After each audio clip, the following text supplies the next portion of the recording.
Hey folks, whilst playing Breath of the Wild recently, I was reminiscing about that first time I experienced the greatest tutorial / opening video game segment in my opinion. The Great Plateau. First time around, it doesn't feel like a tutorial at all and feels extremely immersive, as if you've literally just woken up yourself and need to figure things out. It's perfect, right? If not perfect, pretty damn amazing.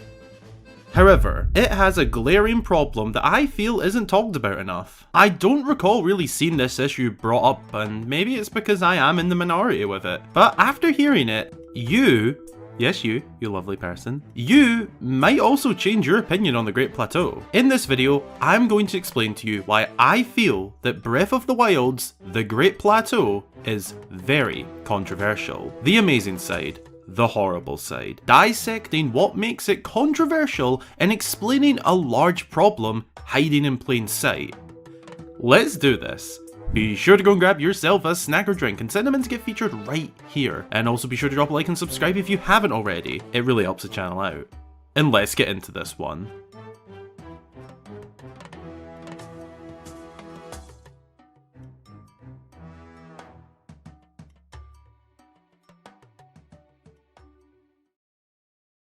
To begin, let me say this. The Great Plateau is amazing. I'm not here to try and call it bad, or anything along those lines. That is not what this video is about, just in case it comes off that way at any point. That is not my intent here. With that said, what makes it controversial for me? Well, to answer that, let's begin by looking at what makes it so amazing to begin with. The main thing for me, and many others, is that it doesn't feel like a tutorial or teaching segment. It feels very real and raw. Zelda games and video games in general often have a habit of making their tutorials feel very much like a lesson, a bit forced or not part of the actual game. But the Great Plateau doesn't feel this way. It is an open air part of this world. It's like a bite-sized version of the world you're about to explore, but yet it is still part of that world. Yes, there is a hinted at pathway to follow and learn from, but you don't need to entirely. The only thing you need to progress is following the old man and his instructions. Otherwise, you're free to explore at your own comfort and time. Try things out, and learn at your own pace. And just generally be free from the get-go. And without knowing it, get used to how this entire game will feel.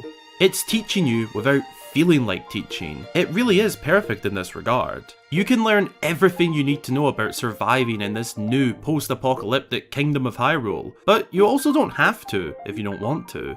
Which is what makes it so fantastic the first time around. It feels like there's no tutorial or learning, whilst in reality, whether you like it or not, you probably are learning just without feeling forced into it. It's fun and interactive learning, something schools should do more of, by the way. Once you've completed the Great Plateau, you then set off into the big open land of Hyrule, and this is where the controversy begins.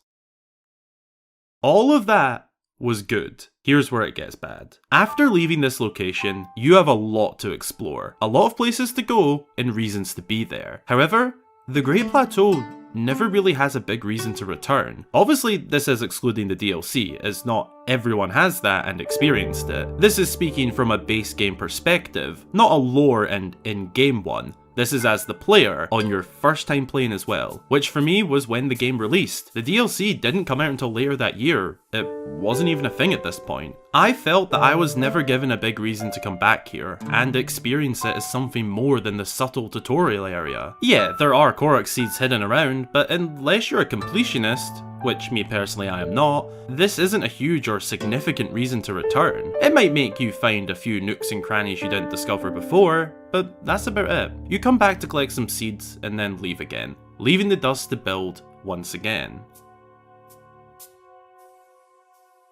Now normally, this wouldn't be an issue for me, but I felt the Great Plateau was such a big chunk of the game. I mean, it has its own tower and region, but it's just left there afterwards, really. You usually work around it for the rest of the game. I know I did. In this regard, I feel that it is wasted potential for the remainder of the game. No other area really gets this treatment, at least no areas with this many features and history. There could have been some quests to head back there and uncover lost history with the Temple of Time, castle ruins, and everything that was lost.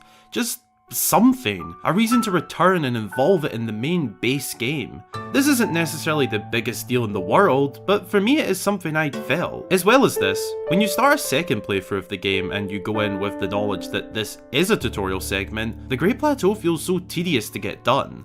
In total, if you're not a speedrunner, it takes at least 30 to 40 minutes to complete. I think, probably closer to an hour. And knowing that it is a tutorial now, it feels very slow and boring given you've already done this. This might not be for everyone, but it is the case for me. Now this can come with any game that has a tutorial segment. It's not something that's easy to remove or work around, and I'm not criticising this that much. Now, when I was planning out this video, I did note down the idea of an option to skip the plateau if you had a complete file already.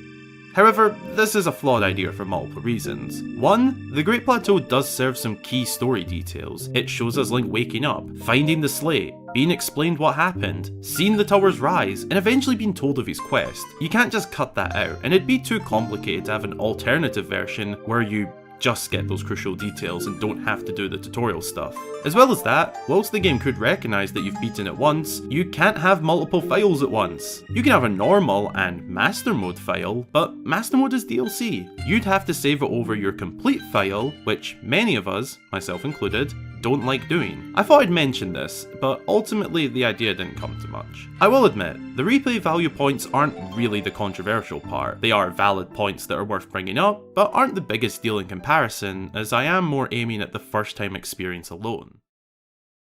So here are the key facts so far. The Great Plateau is a sensational experience. That is undeniable. However, for the rest of the game afterwards, it sits unused. Unnecessarily, in my opinion. If you look at Twilight Princess's opening area for example, one that is very well known and considered to be very slow to get through, even that has multiple reasons to return through the main story and side quests, not leaving it to collect dust. However, the Great Plateau doesn't. It has the potential to, but ultimately, all of the very interesting ruins were left untouched and unvisited again. The big one for me, which I cannot get over, is the Temple of Time, an iconic Zelda location. Even just a side quest involving that in some lost history would have done it. I mean, I get it, it's supposed to be in ruins and more of a reference, but still, this is just how I feel. Now this does come off very harsh, I know, but let me drop some more of my perspective here. The Great Plateau is a major location, I'd say. Every other major location or settlement has their main purpose, as does the Great Plateau, which in this case is its tutorial. Where the plateau differs from the rest all have reasons to go back after their main purpose is fulfilled. I think the only reason this bothers me is because Breath of the Wild is open air. I get it with linear games. It makes sense to not really go backwards. But with this game, it has a huge focus on exploring in any order and going anywhere as much as you'd like, and nearly everywhere has reasons to return again and again. The game kinda just makes you avoid the Great Plateau. I mean, you don't have to, but there's not really a reason to go back. Yeah, the other places have people living there to go on side quests from, but the Great Plateau is known by the people and what it was once for. At least some people know. There are ruins with arguably the biggest history of them all up here. All the ruins across the rest of Hyrule are mostly just outposts and small villages, insignificant compared to what's up here. The ruins up here hold significant lore and history. They're just left to collect dust. I think what I'm trying to say here, to conclude I suppose, is that the Great Plateau is perfect, but also not. Imperfectly perfect perhaps? That is why it is controversial for me. That is my large problem with it, so to say. I know this video will receive a fair amount of disagreement, but probably also some amount of agreement. This magnificent plateau is regarded as one of the best video game opening tutorial segments ever, and I do agree with that. But it is also wasted potential in the grand scheme of the entire game, the way I look at it. I want to reiterate what I said earlier. This video is in no way me hating on the Great Plateau. It is still amazing, I still love it. That won't change.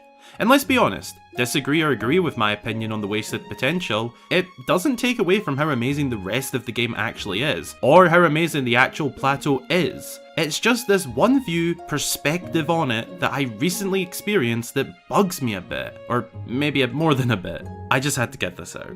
Let me know if you do agree or disagree, and let me know your view on all of this. I mean all of this with great respect. I just wanted to share these thoughts I recently had and see what all of you think. Let me know down below in the comments. I'll see all of you lovely folks there, in a bit.